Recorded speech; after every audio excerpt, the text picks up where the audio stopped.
All right, let's take a minute to look at tensions. Tensions are add-ons to existing chords to give them more flavor and color. Contrary to what it might sound like, tension, they don't always sound dissonant. Some tensions sound really nice and smooth and jazzy, and others sound more harsh and sharp. Today I'm going to show you some nines, so just a normal 9 tension that can be used on either a major or minor triad, or also major 7 or minor 7. So let's look at some chords that you already know and show you ways that you can add on to make them sound a little more colorful. So first, grab me a G major chord with your root note on the 6th string, just a typical bar chord. Here we are with that, G major, and now we're going to add on the 9th. So the 9th is pretty much up to the octave and then the next degree of the scale. So in the key of G, we got G, A, B, C, D, E, F sharp. G is our octave, and then the 9 would be A. So taking G major, right, and then we're going to take our pinky away and grab the 5th fret on the high E string, which is A, the 9th of G, giving us a G major 9. Listen to that.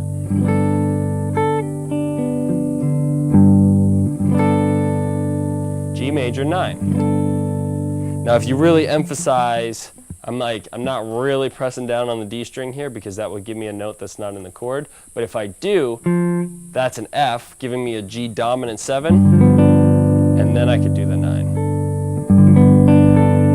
Or you can kind of loosen up on your bar and not have the F in there at all if you don't want that dominant sound. So right there you have a G major or G dominant 7 with a 9.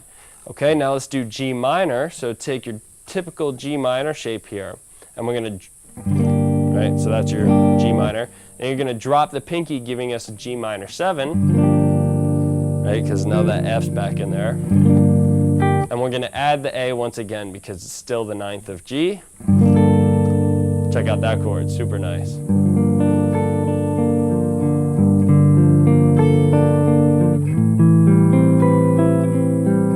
So this would be an A minor 7 with a 9, A minor 9. G minor 7 with a 9. Okay, so those were major and dominant 7 with a 9, and also minor 7 with a 9. Now let's look at how to play some stuff from the 5th string. Now if we take a C major 7 chord, right, 3, 5, 4, 5 on the inside strings, and we want to add on the 9, we're going to need to add on a D, right? C, D, E, F, G, A, B, C, D. D is our 9, and we're going to have to drop a note because we don't have an extra finger to grab it. Now, when you're playing with another musician, it's okay to drop the root note, like say if I'm playing with a bass player, because he's going to play it, and I don't have to worry about doubling what he's doing. So I can play like all these other tensions, and then when he drops in that bass note, it's going to sound great. However, in a situation like this where I'm the only guy, or you're the only person playing, you need to have that bass note so it keeps the integrity of the chord. So the next note we're able to drop is the 5th. The 5th of the 5th of C is G. C, D, E, F, G. So we're going to drop that out and we're going to add on D, which is our 9. So how to do that, we're going to take our 2nd finger on the 3rd fret A string, 1st finger, 2nd fret D. Right, so that's our nice major dyad right there, C dyad. Then we're going to put our pinky down on the 4th fret G string. This is going to give us B or our 7th. And then our 3rd finger is going to come down on the 3rd fret B string to complete it as a C major 9. This is our D. All right, so we have C major 7 with a 9. Beautiful chord. Now I can bring it up and play an E major 7 with a 9. All the way up to say like an A. Really jazzy, so you can kind of make up your own little progressions with it.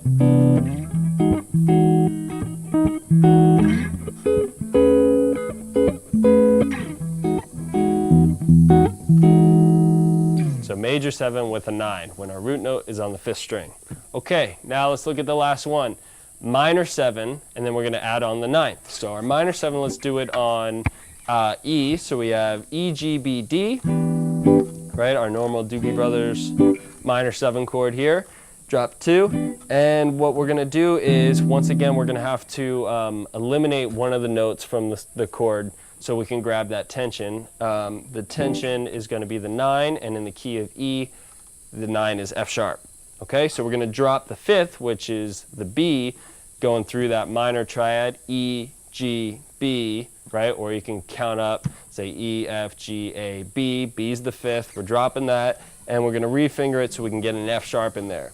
So what you're going to do is put your 2nd finger on the 7th fret A string, 1st finger on the 5th fret D string, 3rd finger on the 7th fret G string, and your 4th finger on the 7th fret B string. Here is a minor 7 with a 9 chord. Really pretty.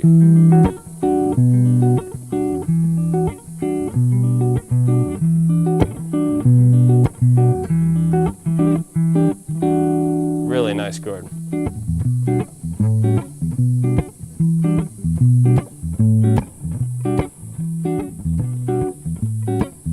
So you can substitute that chord out. Anytime you see a minor 7 chord, you can throw in a minor 9 and it'll give it more color. Obviously it needs to be used in the right context though, because sometimes it can be too rich for the song. So it depends on the style, but you know, get creative, throw it in there, see how it sounds, and then you'll know when to use it.